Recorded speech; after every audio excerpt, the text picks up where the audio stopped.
Hi, I'm Mrs. Sanbelmo and I teach second grade at Notre Dame Academy.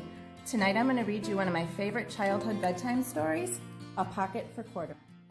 Lisa carried along her toy bear, Corduroy.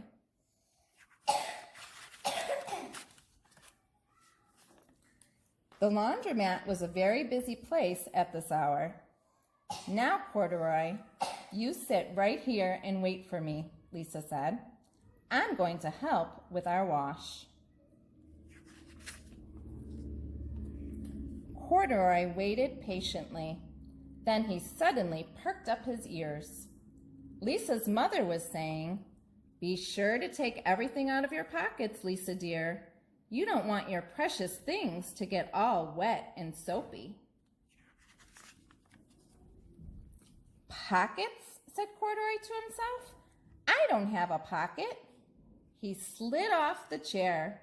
"I must go find something to make a pocket out of," he said, and he began to look around. First, he came to a pile of fancy towels and washcloths, but nothing was the right size or color. Then he saw a huge stack of colorful clothes in a laundry bag. "There ought to be something in there to make a pocket out of," he said. Without hesitating, he climbed inside the bag, which was filled with pieces of wet laundry. The dampness didn't bother Corduroy in the least. "This must be a cave," he said. "I've always wanted to live in a dark, cool cave." Later, when Lisa looked for her bear, he was gone. "Oh, Mommy," she cried, "Corduroy isn't here where I left him." "I'm sorry, honey," said her mother, "but the laundromat will be closing soon, and we must be getting home." Lisa did not want to leave without Corduroy, but her mother insisted. "You can come back tomorrow," she said. "I'm sure you will find him." As they left, a young man wearing an artist's beret was taking his wet laundry out of a bag, the very bag Corduroy had discovered. Before he knew it, Corduroy was being tossed together with all the sheets, shirts, shorts, and slacks. Inside the dryer. But just as the artist was shutting the glass door, Corduroy tumbled out onto the floor. "How in thunder did that bear ever get mixed up with all my things?" the artist wondered. Poor Corduroy was damp all over. "The least I can do for him is give his overalls a good drying," said the man.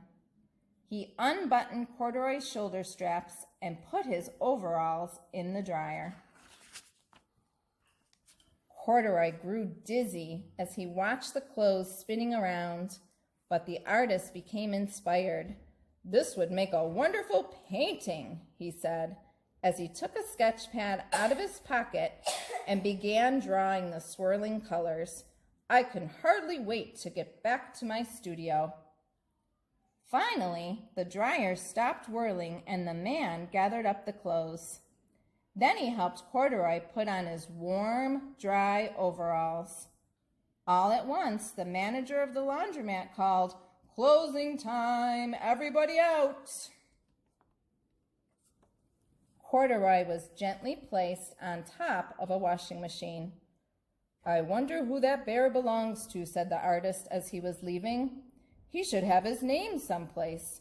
He's too fine a fellow to be lost." As soon as the lights were turned off, Corduroy began his search again. He was surprised to see something white glowing in the dark. "Maybe it's SNOW," he said. "I've always wanted to play in the SNOW." He accidentally tipped over the open-lidded box, and suddenly he was covered with soft, slippery soap flakes. Gradually, Corduroy began to slip and slide. "Oh, what fun," he said with a smile. "I've always wanted to ski down a steep mountainside." He landed paws first in an empty laundry basket. "This must be a cage," he said, peeking through the bars. "I've never wanted to live inside a cage like a bear in the zoo." But by now, Corduroy felt drowsy, and soon he nodded off to sleep. Next morning, when the manager came to open the laundromat, there was Lisa, waiting. "I left something here yesterday," she explained. "May I look around?" "Certainly," said the manager. "My customers are always leaving things." Lisa was searching under the chairs and in back of the washing machines when she heard the manager call her. "Is this what you're looking for, señorita?" Yes, he's my best friend," shouted Lisa. She reached in and picked Corduroy out of the basket. "So this is where you've been, you little rascal," she said. "It's time I took you home." Lisa thanked her manager and ran down the street, holding Corduroy tightly in her arms. "I thought I told you to wait for me," she said. "Why did you wander away?" "I went looking for a pocket," Corduroy said. "Oh, Corduroy, why didn't you tell me you wanted a pocket?" asked Lisa.